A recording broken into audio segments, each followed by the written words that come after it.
sejam muito bem-vindos para mais um episódio de Sotaques do Mundo, com Marifer Vargas e quem lhe fala, Carlos Escalona. Muitas vezes, ao longo do tempo, muitas migrações vieram tanto para Brasil como para São Paulo, já sejam internas ou externas. E muitas vezes a gente não entende, não sabe por que essas migrações vêm, se são transitórias, se elas ficam, são permanentes, ou simplesmente o porquê vieram. o porquê elas vieram. Então, muitas vezes tem pessoas que elas procuram entender. Tem gente que faz esse trabalho. Isso, não é, Mari? Quantos de nós já não fomos abordados por pesquisadores com formulários enormes, com 1 milhão de perguntas, quando a gente não fala nada de português? E a gente se pergunta, para que tantas perguntas? Por quê? Que Você é da Polícia Federal? qual é o sentido de tantas perguntas? Por que você queria saber tanto? Então, ele fala que é uma pesquisa, mas uma pesquisa para quê? Pesquisa do Onde quê? que eu vou ver essa pesquisa? Eu vou ver uma revista depois o resultado dessa pesquisa? Então, a gente faz muitas perguntas. Então, por isso que hoje nossos convidados sabem muito bem.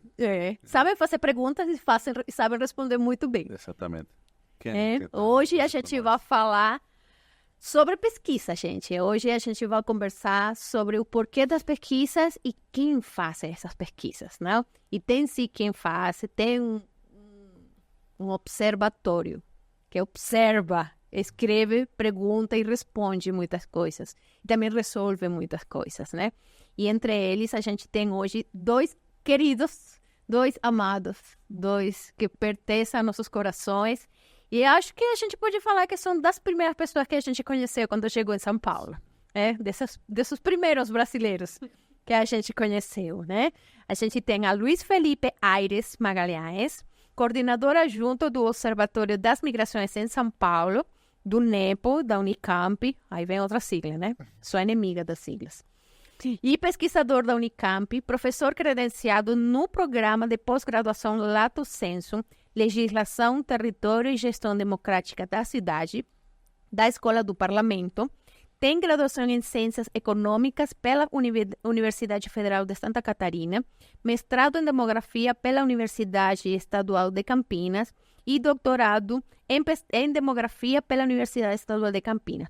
Pesquisador do Observatório das Metrópoles de São Paulo pela PUC São Paulo. E com ele, do lado de todo grande homem, tem uma grande mulher. Uma grande mulher. Uma grande mulher. Ela é Camila Rodrigues da Silva, pesquisadora do Observatório das Migrações no NEPO, Unicamp também, e do Observatório das Metrópoles pela PUC São Paulo, doutoranda num programa de pós-graduação em Demografia da Unicamp, pesquisa das migrações venezuelanas desde 2017, eu faço parte também, ela já me perguntou muita coisa. Graduada em jornalismo pela Faculdade Casper Libero e mestra em economia pela Universidade Federal de Santa Catarina. Parte da torcida da Camisa Verde no Carnaval 2024. E sejam muito bem-vindos a este invento, a este projeto que a gente chama de Sotaques do Mundo. Muito obrigado, Marifer, muito obrigado, Carlos. É um prazer, uma honra para nós estarmos aqui hoje conversando com vocês. Alguém que também mora nos nossos corações. Isso reflete muito a natureza da pesquisa que a gente busca fazer. É uma felicidade muito grande quando os nossos, entre aspas, objetos da pesquisa se convertem em nossos interlocutores e amigos. Porque esse é o sentido da pesquisa que a gente faz. Nós não fazemos nada sobre vocês sem vocês. Então, nós queremos muito a participação de vocês. Portanto, também sempre contem com a nossa participação nos projetos de vocês. Então, muito bom estar aqui para nós conversarmos, né, ao longo do programa de hoje e apresentar um pouco melhor o observatório, as nossas pesquisas, o que a gente está pretendendo, né, e como é que a gente pode seguir estreitando as nossas parcerias e amizades nos próximos anos Estamos juntos. Sempre. Eu queria agradecer também o convite. Parece que o jogo virou, né, viu? Agora que a gente quer pergunta. Bate aí. Agora bate aqui. Agora é a vez de vocês encherem a gente de pergunta. E acho que o Luiz sintetizou bem a ideia é continuar construindo com vocês, né? E acompanhar também a integração, né, de vocês aqui no Brasil é muito emocionante mesmo, né? É um projeto tão bonito desse e partir, né, do olhar de vocês para dialogar com outras pessoas que estão passando, né, por coisas semelhantes e com a diversidade de temas, né? Então, parabéns pelo projeto. E eu tenho certeza que vai ser muito legal. Vai ser, sim. Já está sendo. Eu acho que o bonito é isso, né? Que como a gente está falando de pesquisa, automaticamente a gente vira um número. E acho que esse não é o objetivo do que vocês falam e do que vocês fazem também. Eu acho que não é só virar a pessoa com número. E além, como você estava falando agora no começo, né? É saber da pessoa por quê. Porque você está falando com uma pessoa, estou falando com um humano, com uma história. Então, eu acho bonito que a gente viu que com o material que vocês já fizeram, não? Dá para ver, dá para perceber que vocês não convertem as pessoas só em números, sendo que vocês falam das pessoas. Logicamente que tem tem que entrar nessa parte de numerologia, de estadística, tudo isso, mas sempre tem aquele sentido humano, que acho que é o mais importante. Sim. Isso é muito importante, viu, Carlos? Porque, bem, nós somos demógrafos, então nós trabalhamos com números. Então, e nós passamos por uma conjuntura recente no nosso país, onde a produção de dados estatísticos, a produção de números, produção de pesquisas foi severamente atacada e mesmo interrompida. Pesquisas muito importantes para a gente entender qual é o tamanho da nossa população, quais são os principais grupos sociais, quais são nossas características, que são pesquisas que vão mostrar quais são os problemas que devem ser resolvidos. Pesquisas importantes como essas foram interrompidas, né? Então, nós vivemos o que nós chamamos de um apagão estatístico. Então, de um lado, nós temos que defender a produção desses dados, a produção desses números, a produção dessas estatísticas, porque não existe política pública para ninguém, inclusive para migrantes, que não parta de dados objetivos da realidade, de números e de pesquisas. A gente só vai resolver os problemas que os dados fornecem para a gente a possibilidade de ver esses problemas, né? Então, se a gente não tem os dados, não tem problema, não precisa de política pública. E as pessoas vão seguir sofrendo, vão seguir precisando do Estado, e o Estado cego diante da existência delas. Então, o primeiro passo nosso é fazer pesquisa, levantar os números para poder subsidiar políticas públicas para essas pessoas, no nosso caso, para os migrantes. Feito isso, nós precisamos ir além. Precisamos mostrar para a sociedade que esse número é uma história, que esse número é uma pessoa, esse número é um sujeito de direitos, esse número tem um sonho, tem um projeto. Esse número não é apenas um trabalhador, uma trabalhadora, é uma pessoa, né, com suas frustrações, com seus desejos, com seus amores, com a sua possibilidade de contribuir com a nossa sociedade, né? E um ponto muito importante que eu acho que os próprios migrantes sempre nos colocam nas pesquisas, principalmente quando se constrói uma proximidade, né? Que a história deles não começa quando eles chegam aqui, né? Então, assim, todo mundo, vocês e todo mundo que chega no Brasil, e se um dia nós precisarmos, né, mudar para outro país, tem uma vida anterior com as suas conquistas profissionais, acadêmicas, né, com a sua família, e isso não pode ser completamente ignorado quando você muda de país. Então, até por isso a gente, principalmente eu acho que na linha de pesquisa que a gente constrói, a gente investe bastante numa dimensão qualitativa, né, de pesquisa. Então, por que estão me perguntando isso, né, que a gente também escuta bastante, porque a gente, além dos números, a gente quer entender coisas que os números não nos dizem. Hoje eu estava conversando com a Mari Fer, antes de entrar aqui, sobre, enfim, a localização de pessoas migrantes em alguns bairros aqui em São Paulo, e o número não vai me dizer por que elas foram para lá, né? Eu quero entender, para eu entender por que elas foram para lá, se foi uma decisão de Estado, se foi uma decisão que veio lá de grupo, né, de uma organização já da Venezuela ou do Afeganistão, a gente tem que perguntar, né, fazer perguntas que são qualitativas. Então, e para que isso é importante, né? É importante porque a história, ela vai permitir, ou pelo menos deveria, que as políticas não sejam construídas como salsichas, né? Que desconsideram a particularidade de cada população, de cada grupo. A gente teve na primeira temporada um episódio sobre políticas públicas. E eu lembro, e foi uma revelação até chocante para a gente, né? O fato de que eu perguntei, a gente perguntou, perdão, por que não existem políticas públicas direcionadas diretamente para a população migrante e refugiada, sino que a gente é incluída nas políticas públicas já existentes, tá? Isso. E aí quem respondeu para nós falou assim, respirou profundo e falou, é porque vocês não votam. Exatamente. A gente não conta. Veja que se fosse o contrário, se a gente tivesse para votar municipalmente, Isso. aí já seria...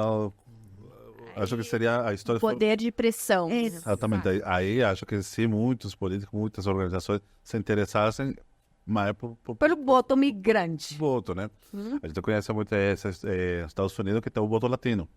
Só nunca fala do latino, só quando as eleições aí começa a procurar o voto latino. Exato.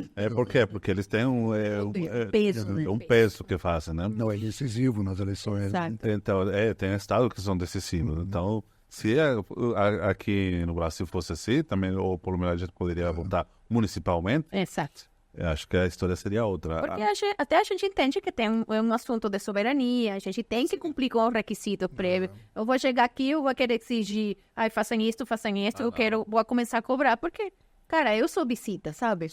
Eu tenho que me adaptar à casa que me está me recebendo. Então, isso. Mas se a gente pudesse, depois, sei lá, aqui, viajando, né? Depois de ter residência permanente no Brasil, eu poderia, pelo menos, ter acesso a votar municipalmente? Claro, porque é meu município, é minha cidade, é meu bairro, sabe? É porque a gente paga imposto. Eu pago imposto, Vocês trabalham, pagam imposto, contribuem. Vocês têm filhos que nasceram no Brasil, que são brasileiros. Então, vocês constroem a nossa economia, a nossa sociedade. E não é só o direito a votar, mas também o direito a poder ser votado, né? Exato. Porque, bem, nós vivenciamos hoje tantos filhos e netos de imigrantes italianos, alemães, japoneses, libaneses, com cargos na Assembleia Legislativa, na Câmara dos Vereadores, né, enquanto deputados, vereadores, senadores. Será que um dia teremos filhos de venezuelanos prefeitos? Filhos de haitianos, deputados federais? Será que um dia teremos um descendente de imigrantes senegaleses, bolivianos, presidente do Brasil?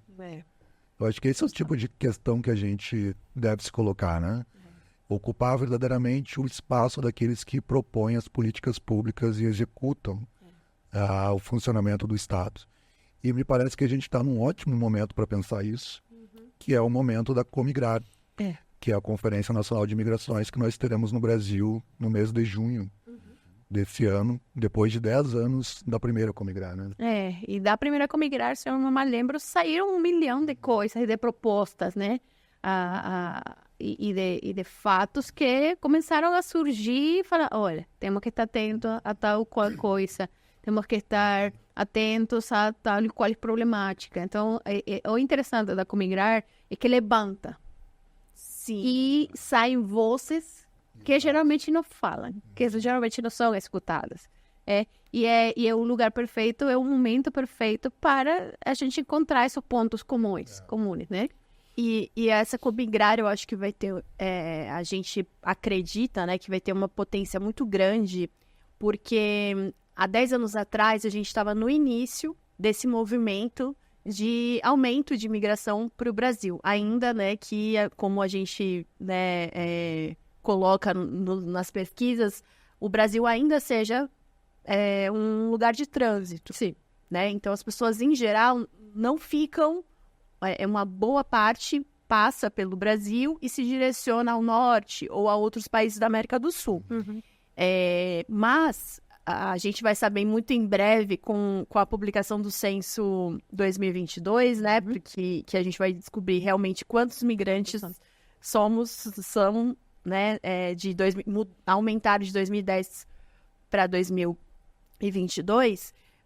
Mas a gente que está acompanhando todos os movimentos, sabemos que aumentou muito, né?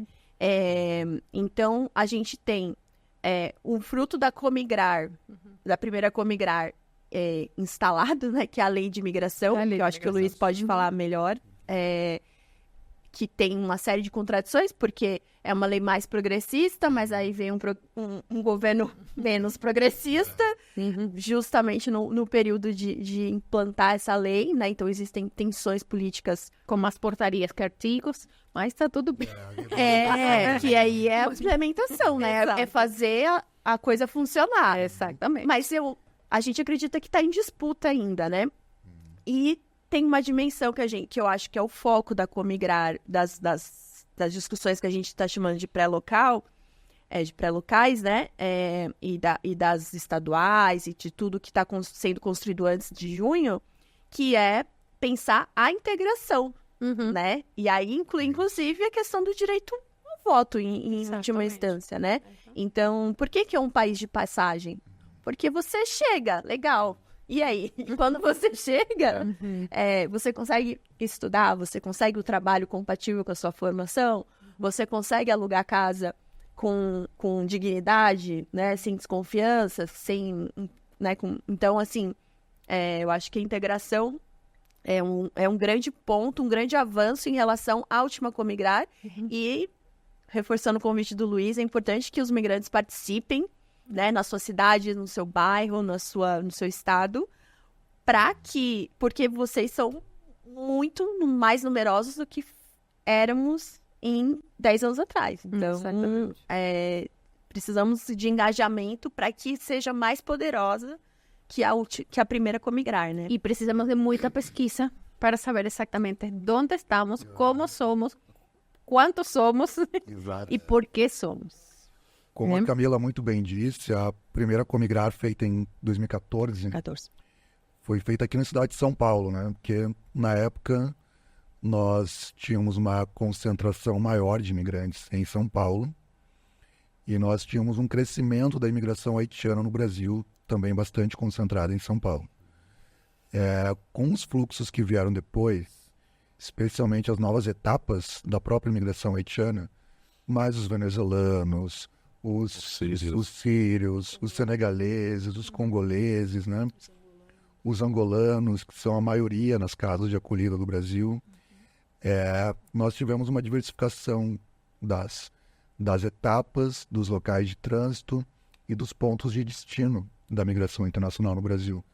Então, hoje nós temos uma presença muito grande de imigrantes em Boa Vista, várias cidades de Roraima, além de Boa Vista, né? Na fronteira sul também, Foz do Iguaçu, estado do Paraná, Santa Catarina e Rio Grande do Sul.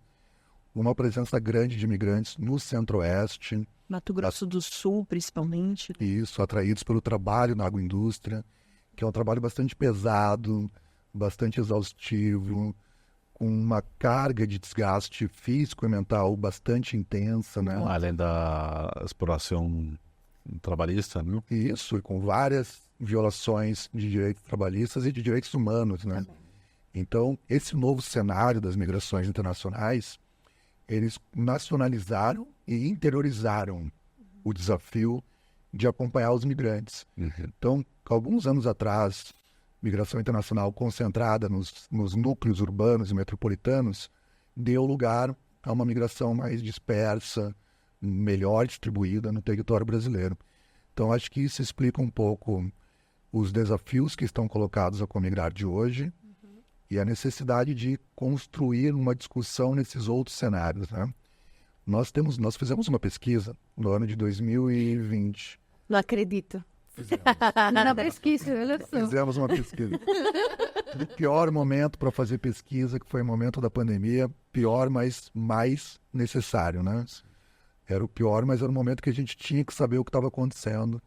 Nós nos desafiamos, fizemos uma pesquisa com um formulário remoto, online, né? Nós que somos movidos por trabalho de campo, a pandemia e as medidas de isolamento social nos levaram a não poder fazer campo.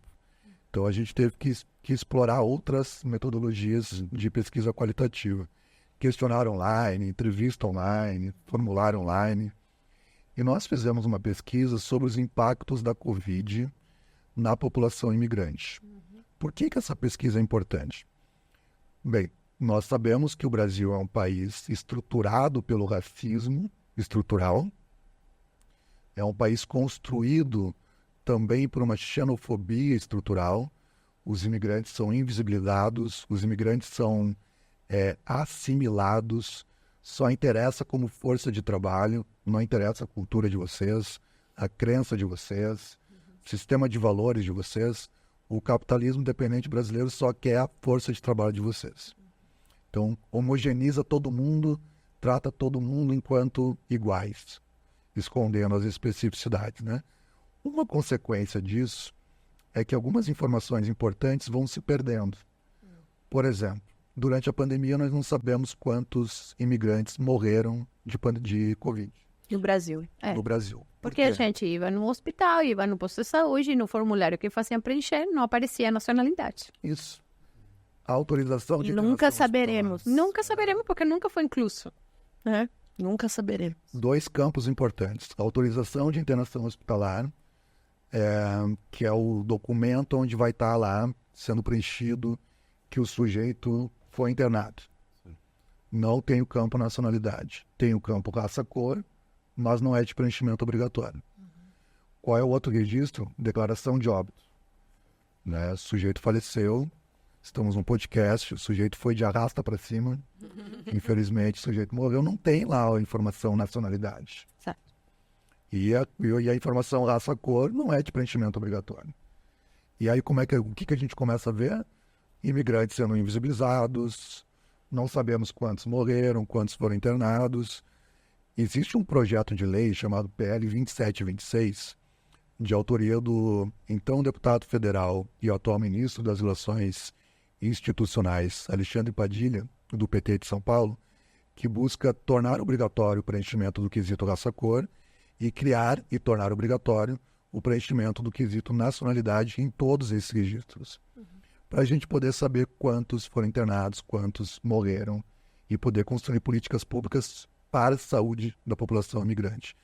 Então, essa pesquisa que nós fizemos era importante porque nós não tínhamos esse dado. E a gente queria saber qual que era a especificidade do padrão de disseminação da Covid entre imigrantes. E essa pesquisa teve muita adesão de imigrantes.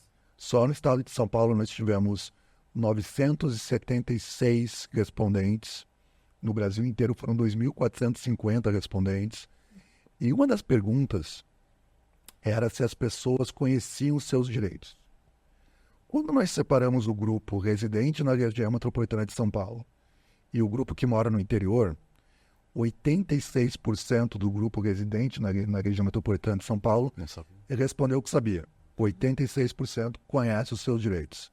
E o grupo do interior, 41% conhece, menos da metade. Aí a gente foi atrás do porquê. Por que os imigrantes que moram na região metropolitana conhecem os seus direitos e os imigrantes do interior não conhecem? Por conta das redes, das associações, dos órgãos. Tudo isso difunde, tudo isso divulga as informações, divulga os direitos. Então, aquele imigrante que está na região metropolitana onde tem Caritas, onde tem... Eu vou falar, porque a primeira coisa que você, quando chega aqui no centro, já ser um abrigo, você vai para Caritas, assim, a primeira coisa que fala para você, dá para você uma cartilha de seus direitos, quais são os seus direitos e quais são os seus deveres. A gente já está informado, então está em várias línguas. E acho que é isso, a falta de informação fora, não? Informação é poder, né? Exatamente. Num contexto em que as migrações estão cada vez mais no interior. Porque tem vezes que você fala com uma pessoa que está chegando e você fala assim, você já foi para cá, já foi para lá, eu quero ir para o médico, mas não posso. Você pode? Mas tenho que pagar. Não tem que pagar. Então, aí você sente essa desinformação. E a falta de informação gera pessoas muito mais vulneráveis. Sim. Né? Porque não sabem. E aí são vítimas ou alvo de aquele que... vem aqui. Dos espertalhões, né? Espertalhões. Isso. Tem um outro ponto também que está relacionado com tudo isso, né? O fato de... no censo, né? Do porquê também de tantas pesquisas, né? A única informação oficial que a gente tem de quantos migrantes tem no Brasil, a última, se não fossem essas pesquisas todas ao longo dos últimos 12 anos, é o censo 2010. O censo 2010, ele foi coletado antes, por exemplo, do grande fluxo de haitianos que já veio e já foi embora. Né? Então, a gente tem... A população é muito pouca que ficou aqui. Né? Era residual, era muito pequena, né? No censo de 2010, né? E daqui veio... A gente não consegue mensurar exatamente quantos ficaram. Mas a gente tem alguns métodos e algumas bases de dados outras que a gente consegue, pelo menos, estimar de quantos haitianos, por exemplo, ficaram. Mas... O fato é que, se você olhar uma foto de 2010 e você olhar uma foto de 2013, não é o mesmo Brasil. Não. Muito. E aí, é por isso que a gente tem que buscar em dados, por exemplo, da Polícia Federal, ou em dados que é do super CONAS. acessível a Polícia Federal. Super acessível, Super amigável. especialmente para imigrantes, né? Sim, claro. Muito Com carinho. todo um assunto, uma logística em diferentes línguas. É perfeito. Exato. Mas Mas, uma questão bem ou importante. mal, eles contabilizam Sim. entradas e saídas. E é isso que também nós, pesquisadores, trabalhamos, né, para que ninguém tem 10 anos da vida para esperar, né, a gente saber quantos imigrantes tem, quem são, qual é a nacionalidade, a cultura, para poder fazer política pública, né? As pessoas têm, a vida corre. Tem a natalidade, a mortalidade, então muda muito. Milhão de Muda, requisitos. muda muito. Então, eu achei importante falar disso, porque em 2010, nós éramos, Luiz pode me corrigir,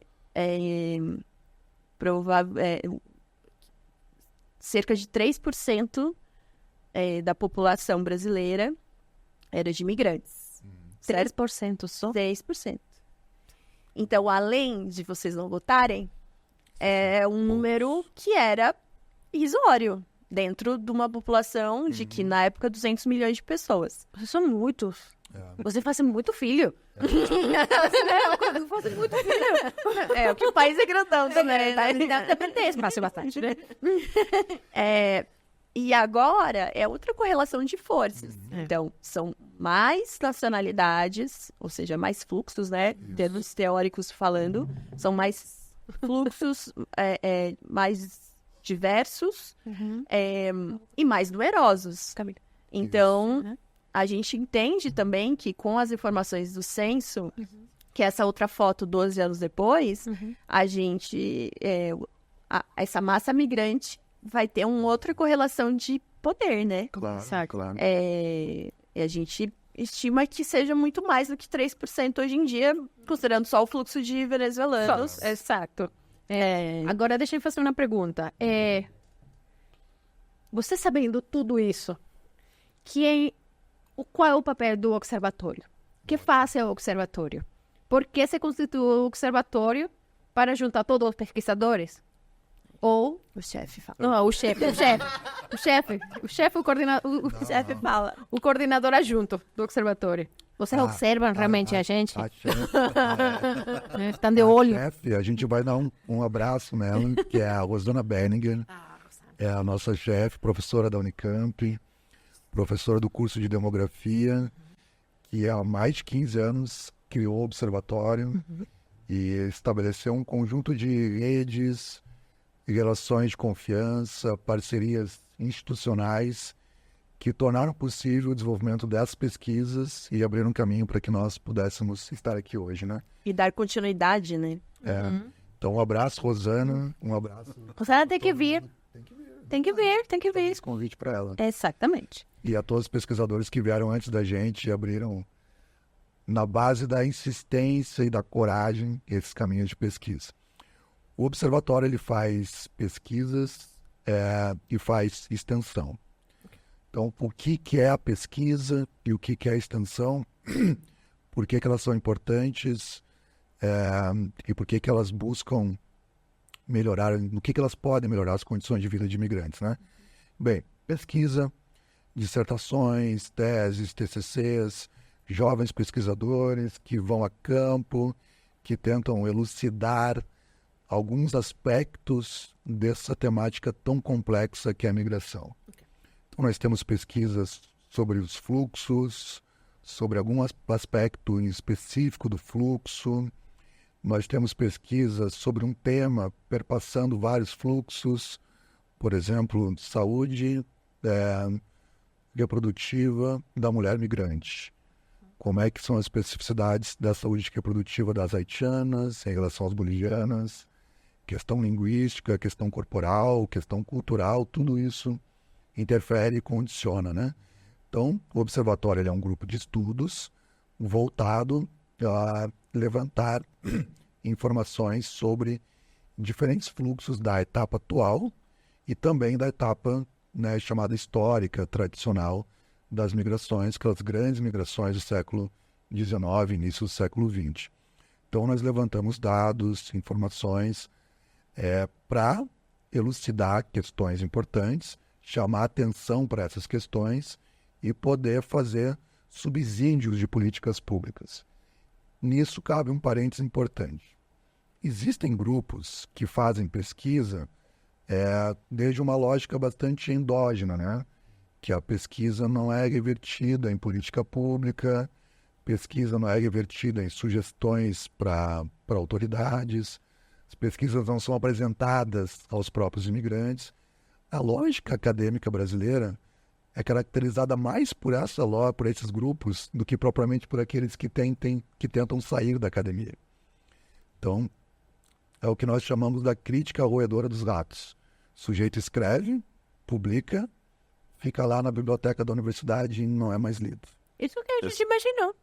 Porque a gente nunca soube de alguma pesquisa que a gente participou. Mas Só bem poucas. Então, aí a minha pergunta é: qual o critério que tem que ter uma pesquisa? Sabe? Vocês vão fazer uma pesquisa de diferente nacionalidade ou assunto que vai tratar, mas tem um critério, qual o foco de uma pesquisa? Alguém que não saiba de pesquisa, Boa, ótimo. qual é o critério que tem que ter uma pesquisa? Uma pesquisa tem que partir de um problema. Uma pesquisa tem que responder um problema. Aí eu tenho muita pesquisa, então. Muita pesquisa posso fazer. Vamos lá, inclusive pesquisadores que estão nos ouvindo. Sugestões de problemas, sugestões de dissertações e temas para tese de doutorado, né? Por exemplo, qual é a relação entre a imigração haitiana e a expansão do agronegócio? Isso é uma pergunta de partida, isso é uma pergunta de pesquisa. Qual é ou em que medida, como se dá a inserção de imigrantes nos espaços de representação político na cidade de São Paulo, os conselhos? Isso é uma pergunta de pesquisa, né? Quais são as diferenças da imigração feminina em relação à imigração masculina? Essa também é uma pergunta de pesquisa. E essa aí, então, por exemplo, estou falando com uma pessoa que não sabe, né? Claro. De zero. Então, aí que você falou essas pesquisas. Você não pode utilizar essa pesquisa com esse mesmo grupo, com um mesmo grupo. Tipo assim, eu vou entrevistar venezuelanos, vou utilizar essa mesma pesquisa para ver a dificuldade dos afganos. Você não pode. Ótima pergunta. Ou você tem que Gente, é muito bom adaptar, pesquisando, viu? cada pesquisa vai É para uma importante nacionalidade. e a gente tem essa preocupação. Vamos lá. A gente teve eu acho que podemos mencionar uma pesquisa que foi feita em 2018, que era junto com a Acnur, né? E abrangeu várias nacionalidades. Ok. Então, era o escopo da pesquisa era justamente entrevistar refugiados, especificamente refugiados, e não que é diferente, né? É uma categoria específica de imigrante. São as pessoas que pediram refúgio. Então, refugiado, ele pode ser venezuelano, ele pode ser angolano, ele pode ser sírio, né? E aí, eram as mesmas perguntas Para todo mundo. para todo mundo. Padronizada. Padronizada. Ok. Tivemos desafios, né? Eu acho que a parte de experiência é que eu vi que tinha pergunta que para mim Não fazia sentido nenhum. E para outra pessoa também não fazia sentido. Tem perguntas que... Que não fazem sentido para ninguém que não seja brasileira. Acontece. Você As sabe nossas fazer pão de queijo? Não tão específica. Mas vou dar um exemplo muito, muito apropriado com a questão que a Camila trouxe. Nós temos as nossas categorias raciais. É o que eu ia dizer. Né? Os negros, que são formados por pretos e pardos, os amarelos, Que são os asiáticos. os descendentes de asiáticos e os asiáticos, os indígenas, os brancos e os ignorados. Quando a gente fazia nessa pesquisa essa pergunta, qual é a tua raça, cor, para muitos imigrantes árabes e refugiados árabes, paquistaneses, sírios, Libanês. afegãos, libaneses, não havia identificação com nenhuma dessas categorias. Respostas. Porque a gente tem se perguntado várias vezes isso. Por que pergunta a raça da cor da gente? Por quê? Porque, por exemplo, lá na Venezuela, ninguém pergunta isso. É uma pergunta importante Exato. e é uma pergunta que é feita, inclusive, que é feita por brasileiros em outros temas. A gente tem uma discussão que, pelo menos, ela está mais amadurecida hoje, mas ela existe pelo menos desde mais forte do período democrático, né, 1988. Então, é uma discussão que vem sendo construída há muito pouco tempo, historicamente, né, 40 anos, que são as desigualdades raciais. Então, você tem dados, né? Os dados mostram os já existentes e por isso que as pesquisas cada vez mais perguntam raça-cor, de que as pessoas pretas e pardas têm, em geral, menos acesso aos direitos sociais, né? A saúde, a educação, a trabalho, salários menores, são mais vulneráveis a preconceitos institucionais, racismo institucional, que a gente chama. Então, uma averiguação policial vai ser mais violenta com uma pessoa, tende a ser mais violenta. Até a abordagem. A abordagem policial ou a averiguação, que seja, ela é mais violenta, comprovadamente mais violenta com pessoas negras do que com pessoas brancas. Resultando no encarceramento em massa de uma população Negra, parda. Do que uma população branca. E também existe, aí é o debate que é um pouco falacioso, que mas o ideal é que essas discussões fossem por classe social, por renda. Então, não haveria diferença entre pretos e brancos num grupo social que todo mundo é pobre.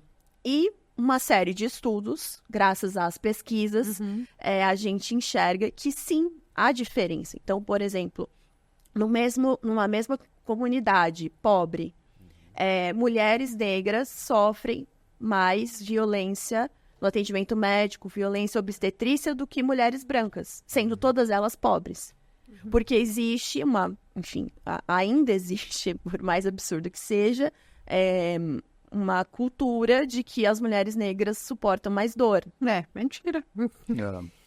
O que soa algo absurdo para algumas pessoas, mas infelizmente para muitas isso é razoável.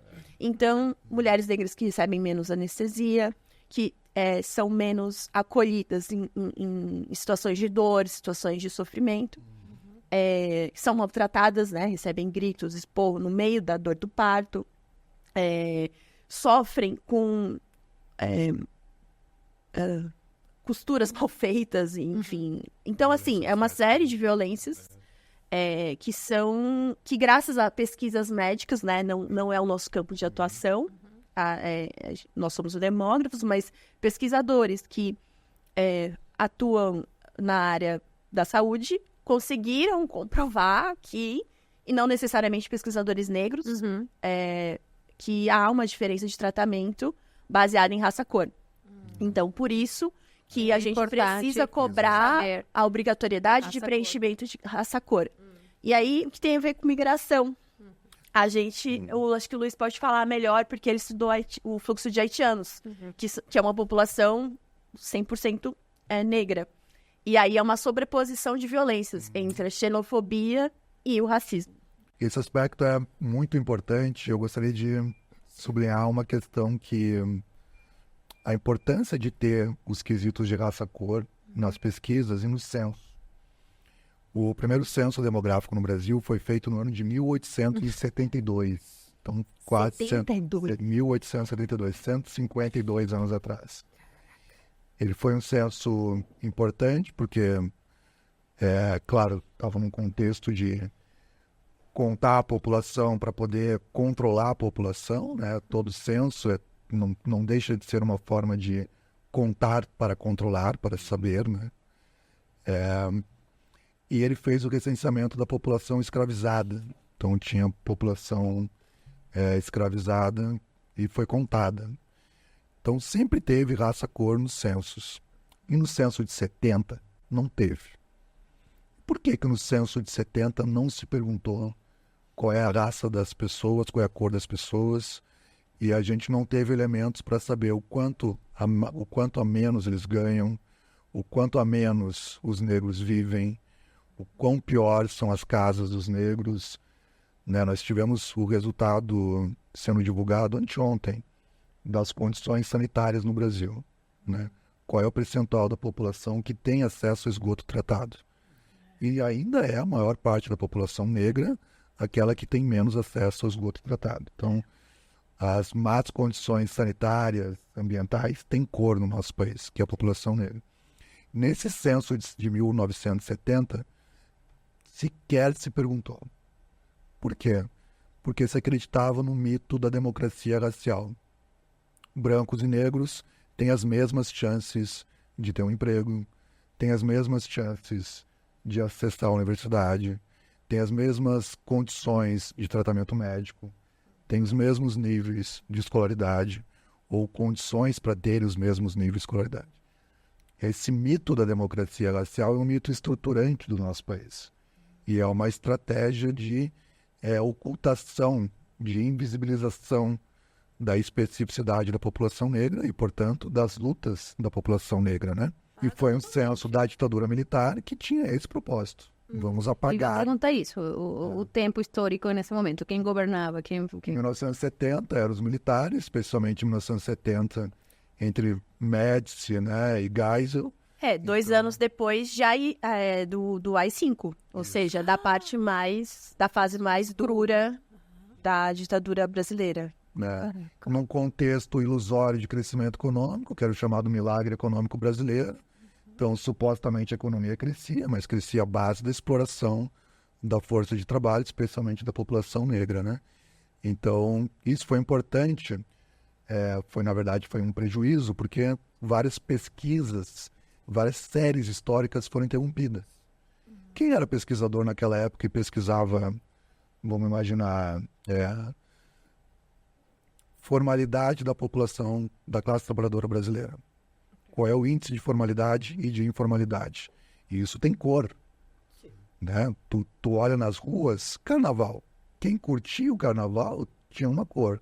Sim. E quem vendia cerveja do lado de fora do Que bloco, servia para o carnaval. quem servia no camarote, tinha outra cor, né? Então, trabalho formal e trabalho informal. O trabalho formal tem cor, o informal também. Quem pesquisava isso e a evolução disso nos anos 60, 70, quando se deparou com a década de 70, encontrou um vazio de informações, que é esse vazio que a gente observa com o atraso do censo, com a supressão, com a retirada de algumas questões do censo de 2022. Vamos lá, estamos falando de imigração. Censo de 2010 fez perguntas sobre brasileiros no exterior. Entrou no domicílio das pessoas, o censo entra em todos os domicílios. A gente recebeu na carta um telegrama Telegrama. avisando que a gente ia ser visitado por enquestadoras do IBGE. E vocês foram? Não, eles foram para a nossa casa um domingo. E foi legal? Foi muito legal. Foi muito legal. Eu gente muito amável, muito gente boa. Perguntaram 1 milhão de coisas. Mas, e falaram que voltavam em 3 meses. 3 meses. Se vocês responderam 1 milhão de coisas e eles falaram que iam voltar em 3 meses, então significa que vocês foram privilegiados de terem caído, entre aspas, na amostra do censo. Caramba. Ou seja, A gente não, a gente ficou só no universo.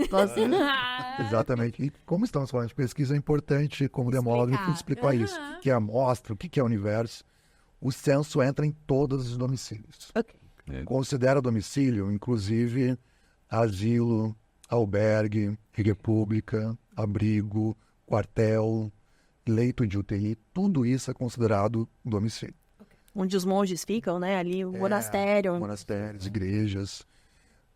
A rua não é considerado um domicílio. Então, não é... De rua não é. Invisibilizado. Estamos falando da invisibilidade, da invisibilidade, da invisibilidade. Então, entra em todos os domicílios e faz um conjunto de perguntas.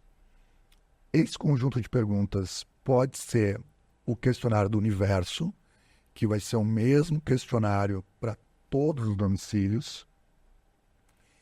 Eram 35 questões, com os cortes orçamentários do censo de 22, foi para 26 questões. Mas pode ser também o questionário da amostra. E aí vai para um grupo específico de domicílios. Se for uma cidade muito grande, a amostra é de 5%. Vocês, sortudos, 5%. Viu? Eu vou montar o meu telegrama. Eu nunca na vida recebi um telegrama. Desse telegrama amarelo. É um envelope amarelo. Eu emoldurava esse telegrama. Viu? Histórico. De parte da história, viu? Então, num município como São Paulo, que tem mais de 500 mil habitantes, a fração amostral é de 5%. Municípios de até 20 mil habitantes, a fração amostral é 50%. 1 a cada 2 responde a amostra. O questionário da amostra é um questionário mais longo, né? São feitas perguntas específicas sobre trabalho, fecundidade, mortalidade de familiares ou de residentes no domicílio.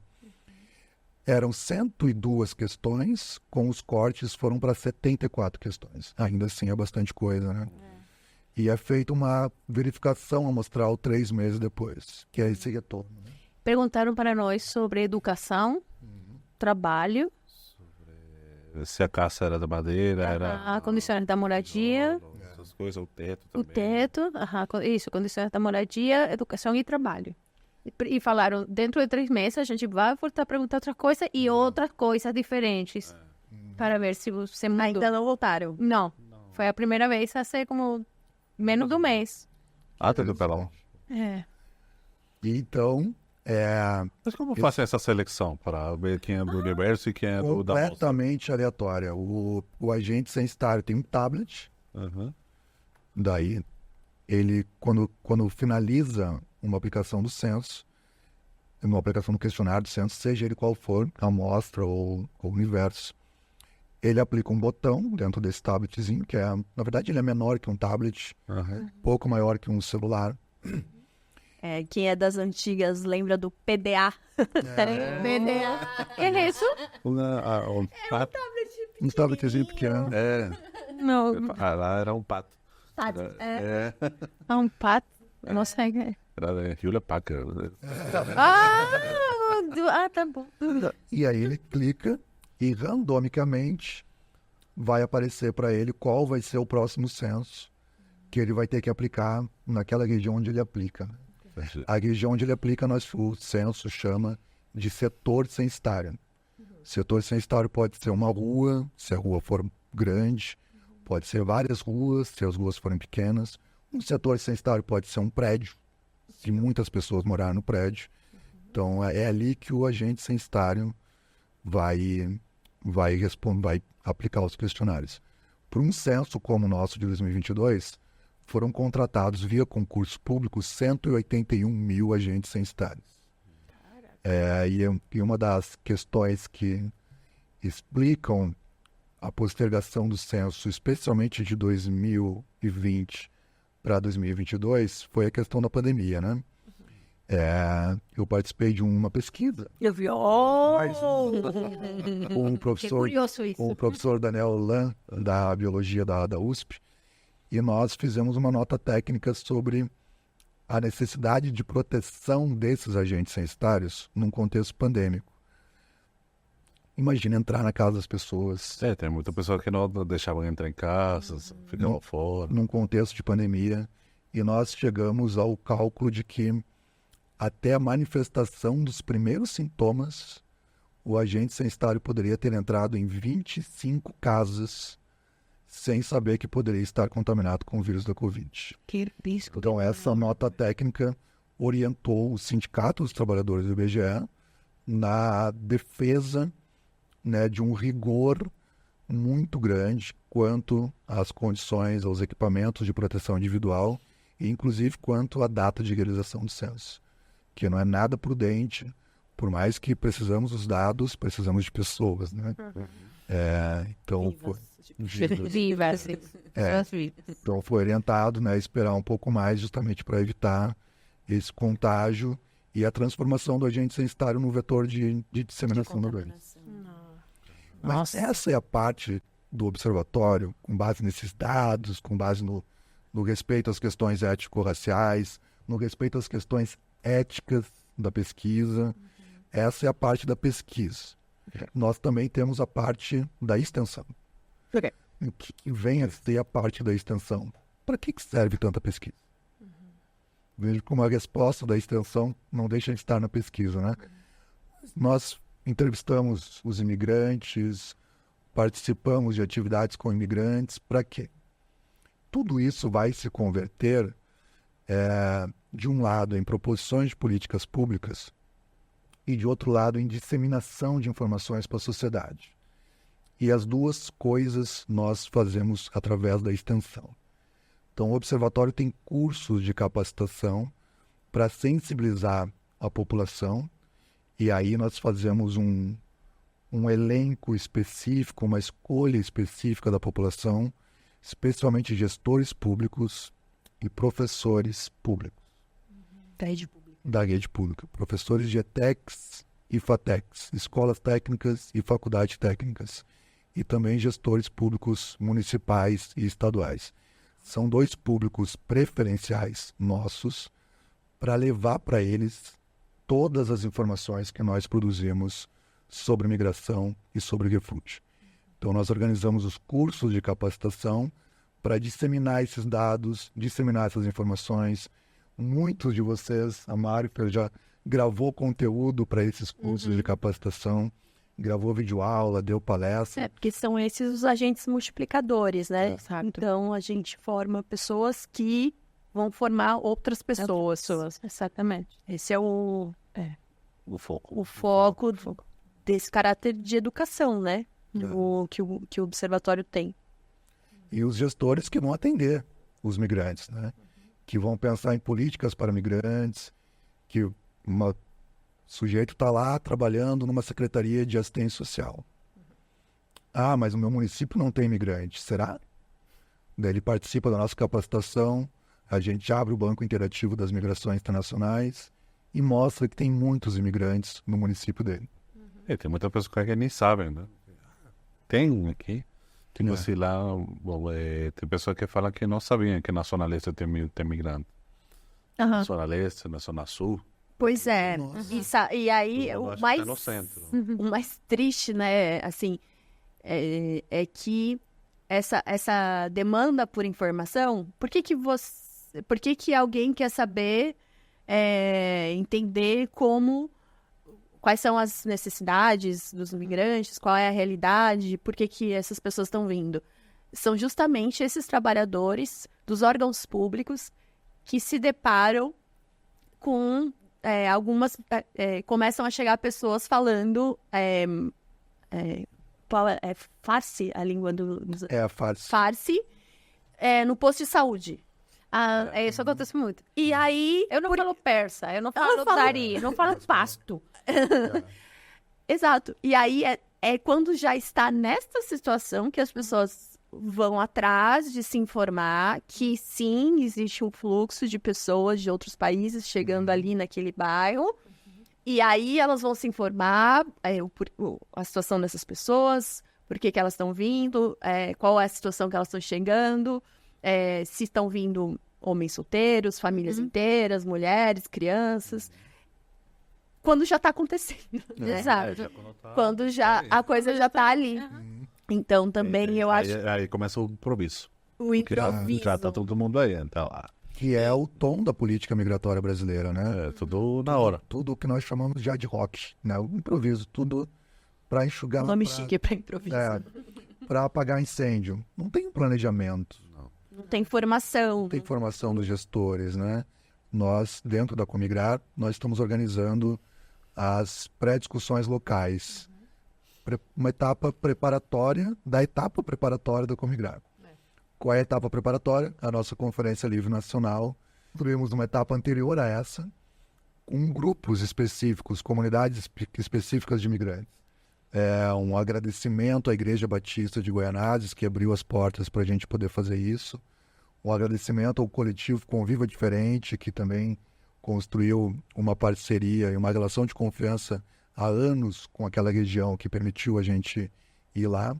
E no dia 23 de fevereiro, nós fizemos uma pré-local com os haitianos pertencentes à USE, a União Social dos Imigrantes Haitianos.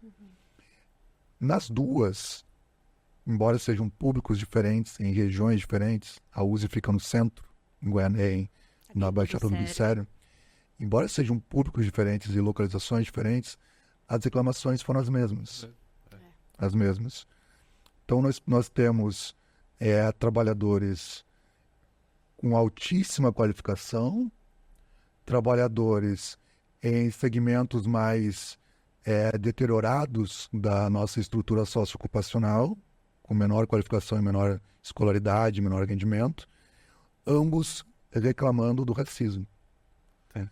Nós tivemos imigrantes com acesso aos serviços públicos, outros que nem sabem que o serviço público existe, os dois reclamando da falta de informação, da falta de capacitação dos gestores sobre o tema migratório.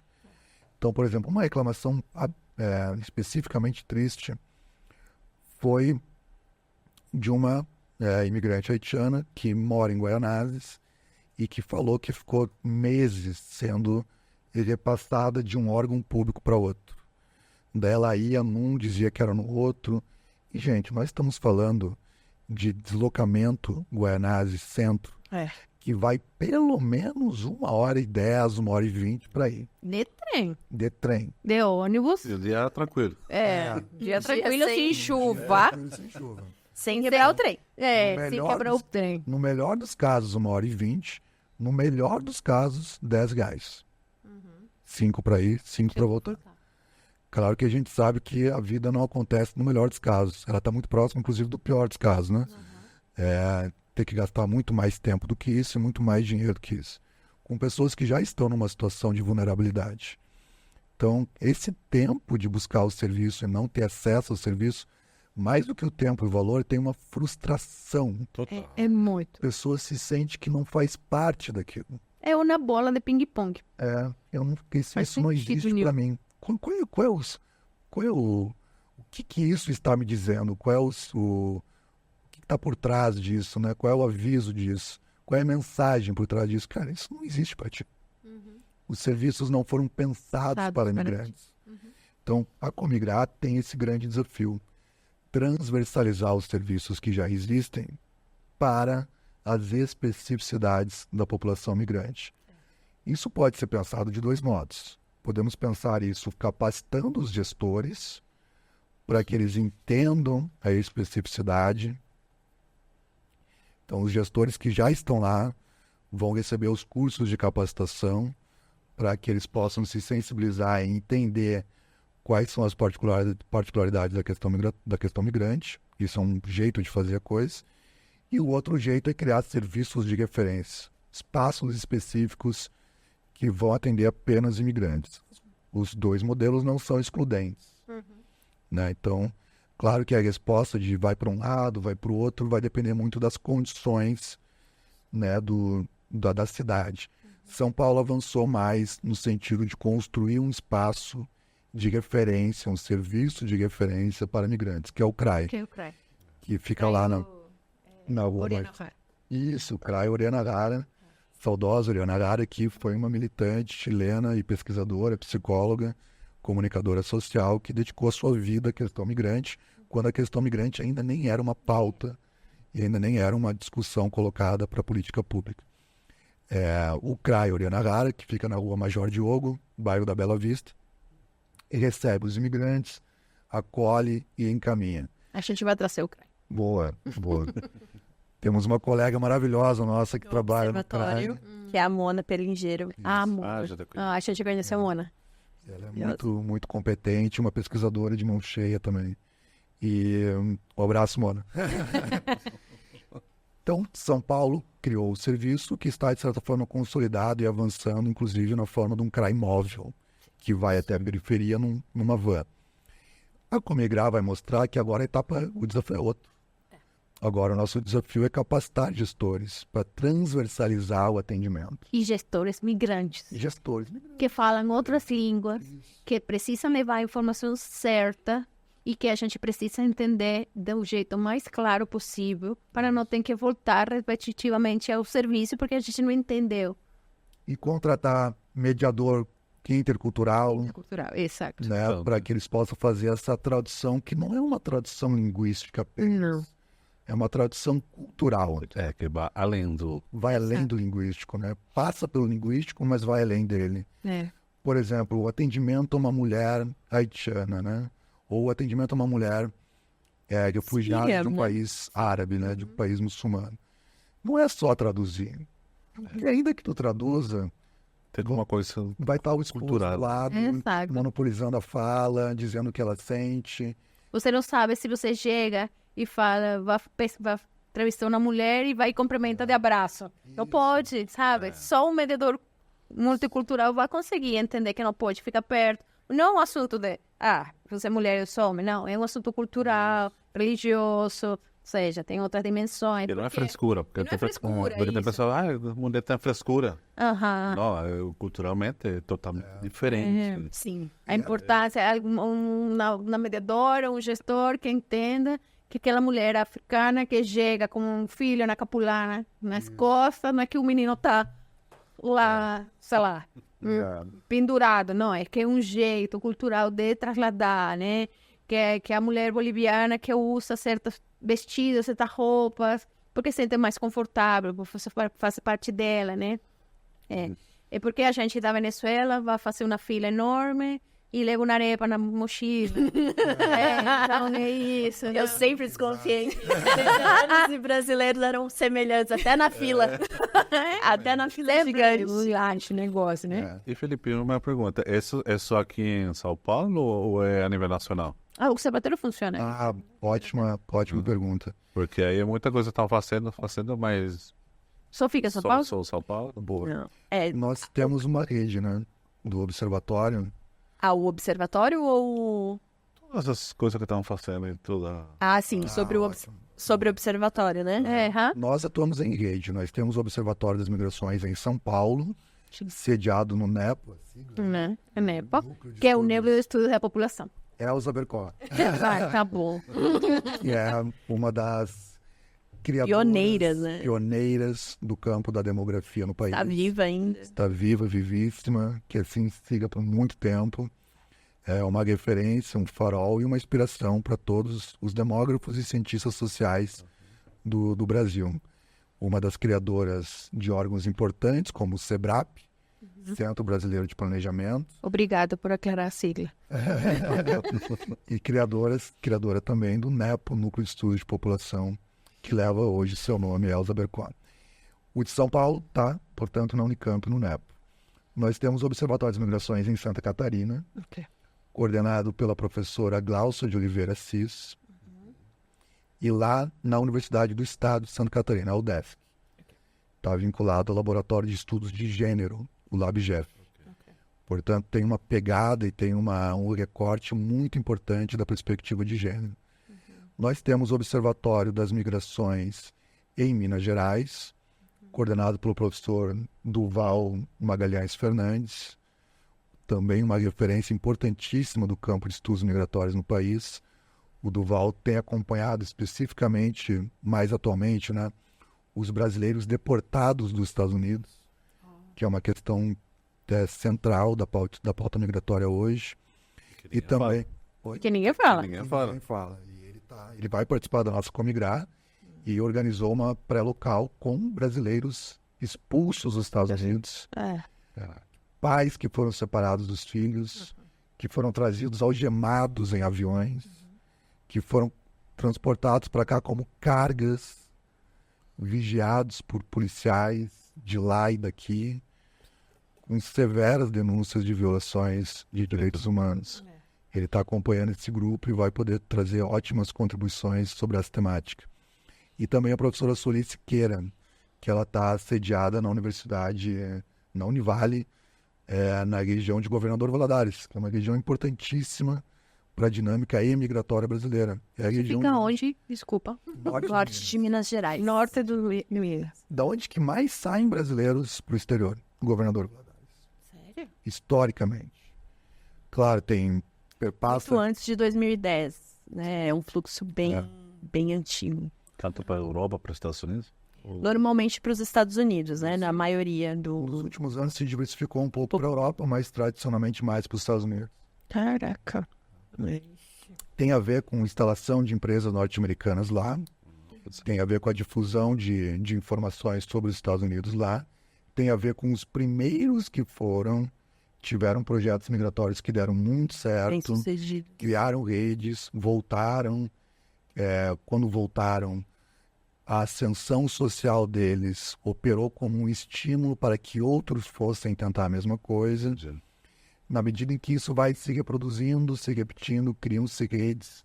E Governador Valadares hoje, né, é uma cidade imigrante, onde as pessoas colocam no seu projeto de vida migrar para o exterior, e isso chega, inclusive, numa certa dolarização da economia local, um efeito, inclusive, perverso de uma inflação criada pelas remessas que chegam lá em dólar, a tal ponto da cidade ser conhecida como Governador Valadólares. Por conta da influência da presença do dólar, da circulação do dólar. O Observatório do Rio Grande do Norte, coordenado pelo professor Wilson Fusco, do Paraná, na cidade de Londrina, coordenado pela professora Cláudia Baltar, do Ceará, coordenado pela nossa querida colega, professora... Oi? Em Fortaleza. Em Fortaleza, né? Carlos Filho da Fortaleza. Mas o do Ceará, na verdade, está na região do Cariri. Do Cariri, é Do verdade, Cariri. desculpa. Coordenado pela professora Silvana Queiroz Mas o Nunes. do Rio Grande do Norte é em Natal mesmo, Em né? Natal mesmo. Que é onde tem um dos 4 cursos de demografia do Brasil, né? Então, tá na capital. Mas é verdade, o Ceará é no Cariri, não é na capital, não é em Fortaleza. No Mato Grosso do Sul, nosso querido Marco Aurélio de Oliveira, um queridíssimo colega nosso, Legal. que organizou diversos pré-locais lá. E tá em que cidade lá? Tá em Corumbá. Em Corumbá.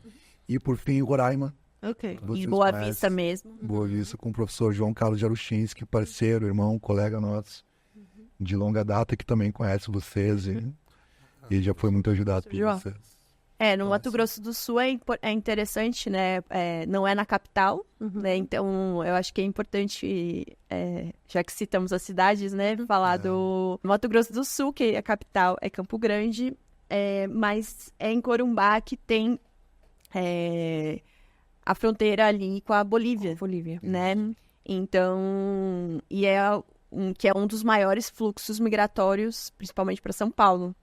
Então, não é à toa que o trabalho do professor Marco Aurélio tá centralizado lá. E eu queria pontuar uma questão do que a gente falou de economia, né?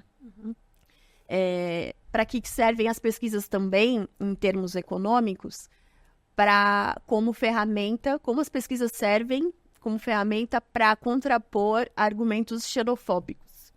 Roraima é um dos estados um dos menores estados do Brasil, na região mais pobre do Brasil, que é a região norte. E o ano 2022, 2023 eu preciso checar, mas 2022 foi o estado que mais cresceu no Brasil. E foi o estado que mais recebeu migrantes. Então, em anos de crise, Roraima se destacou como um estado que cresceu ativamente. E cresceu por quê? Porque a população dobrou, porque chegaram migrantes, porque abriram-se novos negócios, mais pessoas consomem, mais pessoas demandam, mais pessoas ofertam serviços. Exato. Tem uma economia cultural eu fui lá em 2022, de comidas venezuelanas, de comércio venezuelano para os migrantes e para a população local. A população local criou hábitos de comer comida venezuelana. Então, você criou toda uma dinâmica também dos trabalhadores humanitários, né, dentro da fronteira de Pacaraima, em Boa Vista. Então, você tem um fluxo de pessoas vindo de outros estados para trabalhar em Roraima, que é um fluxo inusitado comparado com outros anos. E isso tudo dinamizou um estado que, historicamente, tem uma economia menos dinâmica. Era um estado triste. Aí chegou a alegria da Venezuela. Não é? E a importância da pesquisa, né? Porque, por senso comum, a imigração venezuelana vem roubar emprego. Aqui também é o clichê. O Brasil inteiro, né? E está deteriorando a estrutura de oferecimento de serviços. Então, não tem vaga no hospital. Está sobrecarregando a saúde. Não tem vaga na escola por causa dos venezuelanos. Não tem oferta de trabalho por causa dos venezuelanos. Porque os venezuelanos estão roubando o trabalho. O professor João Carlos Jaruchinski Silva, junto da pesquisadora Stephanie Jaruchinski Silva, esposa dele, que é da área médica, eles fizeram um levantamento sobre a quantidade de leitos disponíveis e uma caracterização da estrutura de saúde antes, durante e depois do pico da imigração venezuelana. E demonstraram que antes, e bem antes, o serviço já era deficitário. Ou seja, os imigrantes não pioraram as condições. As condições já eram ruins. Então, eles não são culpados por nada, eles são vítimas. É uma coisa muito parecida com o que acontece em São Paulo. Quando eu cheguei em São Paulo em 2017, que conheci vocês tão logo que cheguei, eu vim para cá, vim morar em São Paulo em fevereiro de 2017. Quando a Mari me apresentou, ela falou que eu também sou pesquisador do Observatório das Metrópoles. Então, eu pesquiso também questão urbana, direito à cidade, reforma urbana, questão das desigualdades socioespaciais urbanas, né?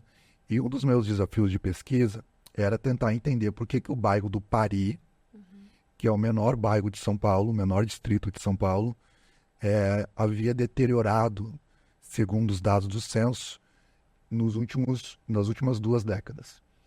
Foi um dos desafios que a professora Lúcia Bogos, a quem eu mando um abraço, a quem nós mandamos um abraço, coordenadora do Observatório das Metrópoles, Núcleo São Paulo, me deu. Vai a campo e vamos tentar entender o porquê que isso está acontecendo. O senso comum vai responder que o Pari, como Brás, como Bom Retiro, se deteriorou porque imigrantes menos qualificados foram morar lá. A culpa é da feirinha da madrugada. A culpa é dos senegaleses que vendem nas calçadas. Então está tendo uma deterioração urbana por causa deles. Quando na verdade é justamente o contrário. Tem um shopping que se chama Shopping Bolívia.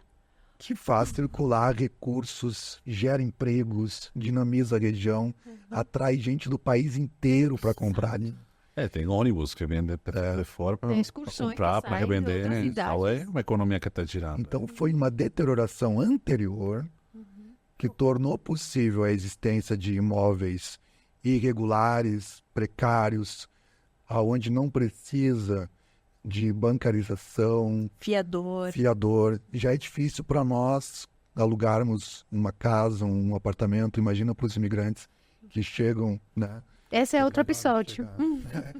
Então foi a deterioração anterior que criou esse sistema de aluguel informal que levou os imigrantes para lá. Então eles encontram um bairro em processo de deterioração e dinamizam o bairro. Criam a feira, criam a praça, criam as festas, de restaurantes. Então, gente, são eles que dinamizam, são eles que melhoram as condições urbanas, né? Então, podem ver, agora os dados do próximo censo, de 2022, já estão revelando um centro mais ocupado, um centro mais dinâmico, um centro com mais gente morando lá, um centro com mais opções de residência, de atividade. Você vê na região do Brás, e de uns 5 anos para cá, você vê que estão fazendo muitos prédios. Aí começou a se movimentar por algo, né? Que começaram a fazer grandes empreendimentos. Você vê nessa parte onde está a estação do metrô, do Brás, e você vê antigamente eram galpões que estavam... Estacionamento. Agora é só o prédio que estão fazendo. Mas isso também é um outro movimento de especulação imobiliária Exatamente. Será que que está ocupando a cidade inteira. Será que a população que vive lá permanecerá tendo o privilégio, o direito de continuar vivendo lá? Ou comprar esses apartamentos. Ou por ver Quem esse trabalha lá movimento não mora lá. Não moram. ou por ver esse movimento econômico que pensa, dá para Para ser valorizado. valorizar essa região. Aí é pesquisa que tem que ver. Coloca para nós um desafio de entender qual é o contexto da disputa pelo centro, né? Os imigrantes estão disputando de um lado, o capital imobiliário está disputando do outro. Para onde que vai isso? Lá em cima, sim, porque o preço é barato. O poder público está dando todas as provas de que está indo para o lado do capital imobiliário, Exato. Sim. completamente vinculado a esses interesses de crescimento, sem preocupação social. Então, essas questões são importantes e nós, tanto no Observatório das Migrações como das metrópoles, estamos acompanhando, né? Então, pesquisa é importante por isso. A gente gosta muito de dar exemplos e eu queria dar um exemplo de como que pesquisa, uma vez que a gente já sabe a sua importância, pode ser feita de modos diferentes e como que o modo de fazer pesquisa importa, né? No ano de 2015, nós tivemos o assassinato de um imigrante haitiano na região de Navegantes, em Santa Catarina. E aquele assassinato foi impactante. O nome dele era Fetieri Sterling. E ele foi morto por 8 brasileiros. Então, esse crime aconteceu quando o então deputado federal Bolsonaro pousou em Navegantes e, entre tantas outras asneiras, disse que os refugiados eram a escória da humanidade. Ele não era presidente ainda, gente. E ele já falava isso. Já falava isso, exatamente. Mas é engraçado, porque quando estava na época da campanha, ele foi para Roraima. E aí ele tirou foto, tem vídeos assim, com meninos, com imigrantes venezuelanos também, prometendo melhorias. Sim. Que falavam que Brasil vai se tornar uma Venezuela. E aí falava para as crianças que eles podiam se sentir à vontade aqui, porque o Brasil acolhia eles. Se utilizando politicamente de uma pauta super importante, super sensível, né? E ele falou que os imigrantes, e os refugiados em especial, eram a escória da humanidade. Poucos dias depois, o Fetieri foi assassinado. Não nos compete estabelecermos relações de causa e efeito, mas é óbvio que um discurso afiancia, permite cria condições para que a prática aconteça, né? Então, ele foi assassinado, o caso foi julgado muito rapidamente e foi definido como um crime passional. Crime passional? De 7 pessoas contra uma. É uma novidade jurídica isso, né? Para dizer o mínimo. Foi bem Poliamor romantizado. seria poliamor? E foi importante a postura de jornalistas na época, especialmente a Camila, que uma vez que estavam em Santa Catarina, articularam redes em São Paulo e em Brasília para nacionalizar esse caso. Uma vez que isso se tornou de conhecimento de outras regiões, de outros locais, o caso foi reaberto porque aquele diagnóstico, aquele veredito estava absolutamente irreal, né? E a presidenta da época, a presidenta Dilma, nomeou um interventor para acompanhar as investigações. Daí o caso foi reaberto e sim tivemos um resultado muito próximo daquilo que seria um crime de ódio, um crime de xenofobia. Pois bem, esse caso gerou algumas reportagens e pesquisadores foram entrevistados para falar sobre esse caso. Qual que era a pergunta? É comum ou é um fato isolado? Então, nós temos duas pesquisas estavam em curso naquela região, naquele momento. Uma pesquisa coordenada pelo Observatório das Migrações, mais do que aplicando questionário, também desenvolvendo estratégias qualitativas de pesquisa, criando relações de confiança com imigrantes, de modo a acessar algumas dimensões que os imigrantes não dizem na lata, não dizem na cara. Por que não dizem? Porque são dores, são coisas doloridas. A gente não diz isso para todo mundo. E toda entrevista tem uma relação de poder. É alguém da universidade com alguém que está completamente desassistido. Tem uma relação de poder numa entrevista. Essa relação de poder precisa ser desfeita, destruída, para criar uma relação de confiança que permita com que os imigrantes e refugiados digam aquilo que de fato está acontecendo, né?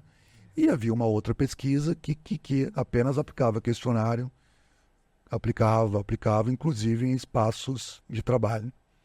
Essa pesquisa, ela é importante também, mas ela não é suficiente. Precisamos avançar qualitativamente, né? A consequência, a conclusão dessa pesquisa mais preocupada com o volume de questionários era que era um fato isolado. Os questionários não mostravam violência.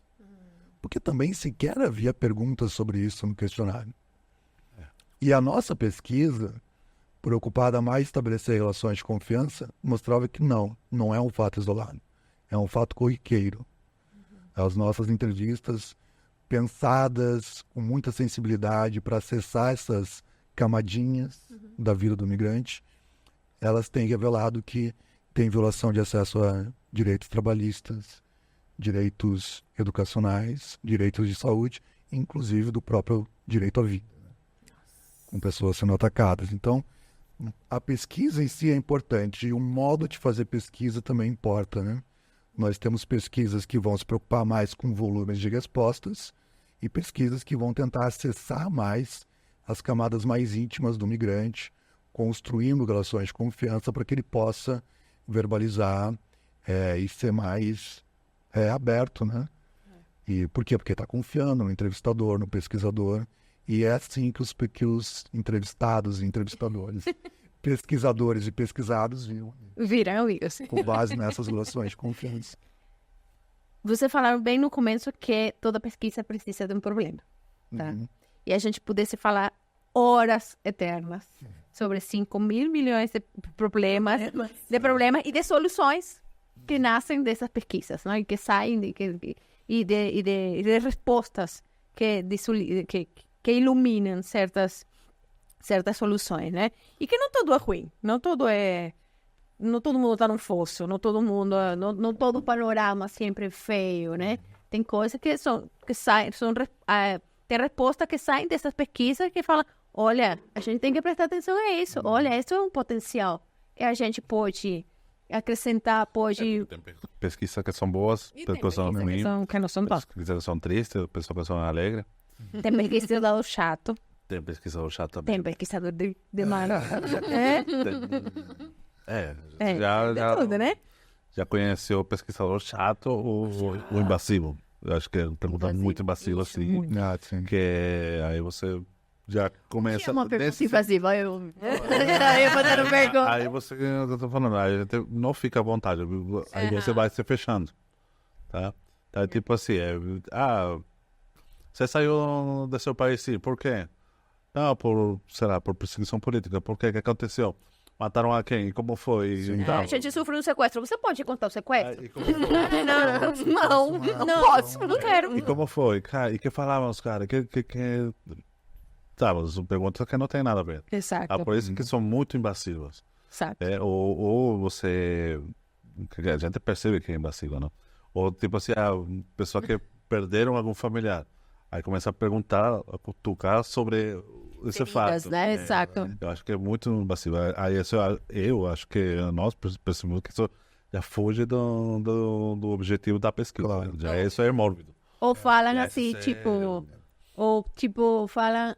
antes de começar a pesquisa, você fala a sua história em 5 minutos? Me conta rapidinho. Me conta 5 minutos, rapidinho, como você... Aí já... Eu fico 10 passos para trás e já não quero falar mais. Quero não. Já não me sinto à vontade. É por isso que nós temos o chamado Código de Ética, né? O Comitê de Ética da Pesquisa Científica, né? Faz parte do Comitê de Ética alguns cuidados nesse trabalho de entrevistar pessoas. E, no nosso caso, entrevistar migrantes e pessoas em situação de refúgio. Por exemplo, manter o anonimato dessa pessoa, né? Essa pessoa não pode ter o seu nome citado. Com pesquisas sobre pessoas em condição de refúgio, deve ser respeitado, além do anonimato, também a imagem da pessoa que não deve ser divulgada. Porque essa pessoa saiu de um contexto, né, onde a vida dela estava em risco de perseguição. Se sair por aí divulgando o rosto dela, essa pessoa pode ser identificada E localizada. e a perseguição que existia lá continua aqui. Esses códigos são importantes para respeitar a pessoa que está sendo objeto da pesquisa, mas eles também são importantes para criar condições que aquela pesquisa permaneça. Então é um compromisso que nós temos com vocês, mas é um compromisso que nós temos com os nossos pares também. E eu vou dar um outro exemplo do porquê que isso é importante. Em determinado momento, num estado do nosso país, uma pesquisa com mulheres sírias construiu as relações de confiança e conseguiu, com base na autorização que as mulheres deram, e registro de imagem para a pesquisa. Ok. Então, elas foram fotografadas para a pesquisa. A pesquisadora compartilhou isso com uma amiga e, inclusive, mostrou a foto e enviou a foto para a amiga. E aí, essa amiga tem uma amiga, que também tem uma amiga. Espalhou. Também tem uma amiga. E aí, aquilo foi parar e acessou veículos de mídia e aquelas mulheres foram expostas e tiveram as suas fotos divulgadas para a finalidade que não era a finalidade original da foto. Então, veja como foi desrespeitado, né? O acordo, a ética entre o pesquisador e a pesquisada, entre aspas, mas também foi violado a ética entre os pares, porque é absolutamente natural que essas mulheres se fechassem para qualquer outra pesquisa. Lógico. E aí ficou muito difícil fazer pesquisa naquele contexto, né? E com toda razão, natural que seja assim, né? Então, esse código é importante não só para manter os direitos da pessoa que está sendo objeto da pesquisa, mas também para manter relações saudáveis de produção profissional da pesquisa, né? Que é um acordo que nós temos com uma responsabilidade que nós temos com os nossos pares, com os nossos colegas. Então, o comitê de ética que todas as universidades têm, ele existe para resguardar esses direitos e esses cuidados. Então, a pesquisa não é só pergunta. Tem um universo na pesquisa. É todo um mundo diferente que tem até normas, tem regulamentos, tem coisas como ser feitas, né? Bom, gente, a gente poderia falar de pesquisas, de vocês, de nós, do mundo, de todo, por horas e horas e horas e horas e horas. Bom, mas a gente tem que fechar. e fechando, né? E a gente tem nosso momento de pesquisar com vocês. Ótimo. É regra já aqui, né? Cadê o termo de consentimento livre esclarecido? Eu vou assinar na saída. Vou assinar na saída. Bom, nosso programa chama Sotaques do Mundo. E, por que sotaques? Porque se alguma coisa tem em São Paulo, são sotaques. O paulistano disse que não tem sotaque. Mentira. Falam até que tem um que é muito famoso, que está perdendo, que é o sotaque da Moca. Sotaque da Moca, que a gente vai... A gente escutou isso, não? Exato. Você está perdendo. Sotaque da Moca, Sotaque da Moca, não sei. E aí... O meu não é o da Moca, é outro. Vocês vão entrevistar o João Chaves, né? Que tem um sotaque lindo de Recife, né? Vamos ver. E aí, a gente faz 3, 4 perguntinhas para todos os nossos convidados, né? Camila, seu sotaque é de onde? Meu sotaque é daqui, de São Paulo. Eu não... É um misto, assim, não é o da Moca, eu acho.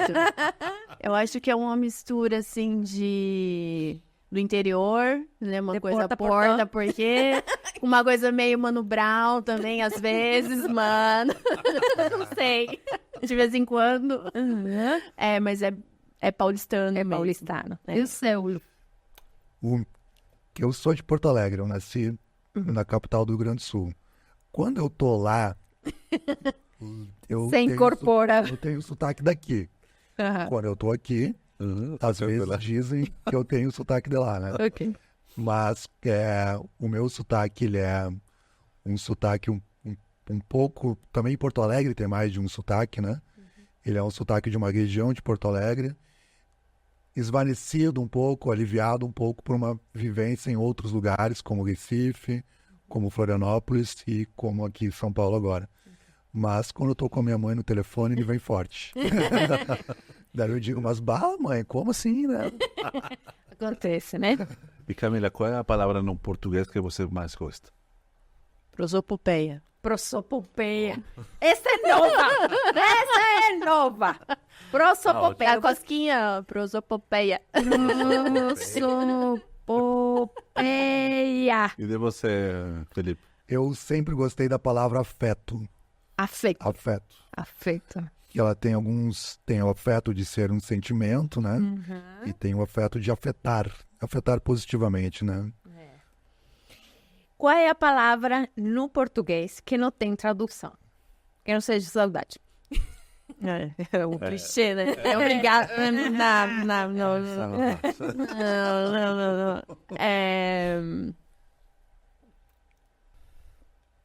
Não tem. Não sei. Não sei. Você não pensei, devia ter pensado. A palavra em português Que não tem tradução. que não tem tradução. O clichê é saudade, né? Não tem clichê. Como economista, eu preciso dizer atacarejo. Atacarejo. Que é uma fusão do atacado com varejo. Eu duvido que isso exista em outra língua. Mas eu não vou para Atacarejo é legal demais. Eu não vou Eu para essa gostei. resposta. Atacarejo. Eu acho que, de repente... Atacarejo é muito bom. Carinho. Vocês têm uma concepção de carinho muito bonita. Vocês se chamam de carinho. Sim. Mas o nosso carinho é mais o verbo do que o adjetivo. Esse carinho de... Não é um verbo, é um substantivo. Melhor dizendo, cheiro. Cheiro. Cheiro Cheiro. como É beijo. verdade. A Ju fala, não, mas tá bom. Tchau, cheiro. Cheiro Eu acho quê? que essa Cheiro não tem- eu acho que essa Tô não- cheirando o quê? essa não tem tradução e essa é típica do Nordeste, especialmente de Recife, né? O cheiro como carinho, cheiro como beijo, como afeto. Eu acho que isso é muito nosso. Junto com o atacarejo. Atacarejo, viu? Cheiro de atacarejo pra vocês. Cheiro de atacarejo. A palavra mais bonita que vocês já aprenderam em outro idioma, em outra língua. Assim, então eu sou muito ruim. Assim você sente a gente quando você vai pesquisar. Eu vou ter que gravar em áudio. Nossa, que... Em outra língua. Em outra língua... Uma palavra que você já aprendeu. Eu gosto. Eu fiz um ano de japonês. Aham. E tem uma palavra que eu acho muito fofa, que é oishi, que é gostoso. Oishi. Oishi. Oishi. Que não é oxi. É, oishi desse. E para você, Felipe? Eu gosto muito do ter estranho. Te estranho. Ter estranho, como sinto tua falta, gostaria de estar mais contigo, né? Para mim é uma palavra muito bonita, porque para nós remete a uma coisa ruim, de estranho, de estranhamento, de estrangeiro, né? E aí o idioma espanhol meio que ressignifica tudo isso. E o estranho pode ser alguém que se sente falta, te estranho. A saudade. É a saudade. Eu que a gente vincula como saudade. E eu acho que nos traz muita coisa de migração isso, que é o estranho pode ser estranhado no sentido de ser importante e fazer falta. Exato. Exatamente. Aí na data, Ah, tem sim. que vamos ver se eles sabem qual é a data, mano. Que você estava fazendo dia 12 de agosto de 2017. Pergunta de pesquisa. Foi o dia que a gente se conheceu? Ah, caramba, não.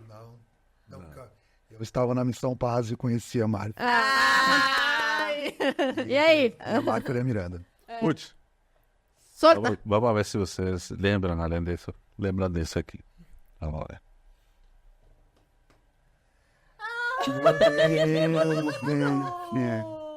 Isso. Foi nesse dia. Foi esse dia. A Miranda e eu tínhamos 8 dias de ter chegado aqui no Brasil. A gente morava na Missão Paz. Tenho a foto. Não tenho essa foto, eu tenho outra. Na sala de aula. E estavam, Então, Francisco. É, o Francisco. estavam colocando aquelas carpas. Estavam desmontando ou montando as carpas da festa. Desmontado. Desmontando as festas americanas aí. É isso. Aí como a pesquisa vira amizade. Aquela vira. Né? Eu me manda essa foto. Mano, sim, né? O estacionamento da Missão Paz, né? Exatamente, né? E assim mais legal que a foto que eu tenho.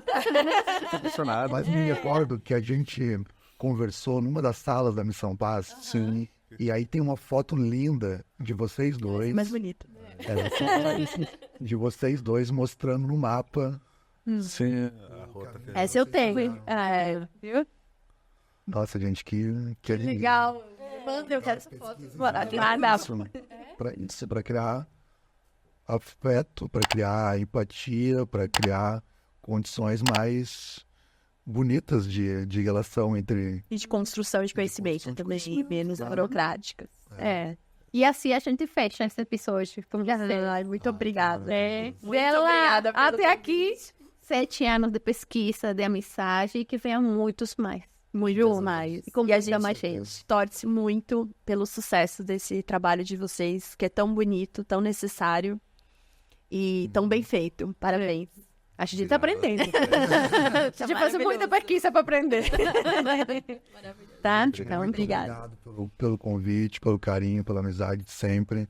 A quem nos ouviu e quem nos viu, acessem o site do Observatório das Migrações, o NEPO, conheçam as campanhas, as pesquisas, os cursos de extensão, dentre elas o nosso projeto de extensão de combate ao trabalho infantil.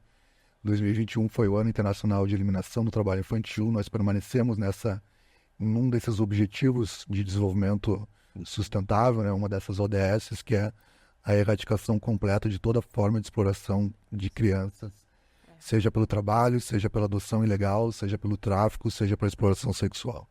Então, que essas e outras pesquisas, todo mundo que nos acompanha pode se aprofundar no site do Observatório. Isso, pesquisa é ciência e ciência é vida.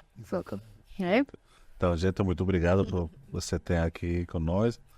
Obrigado, pessoal que nos assistiram, que nos escutaram.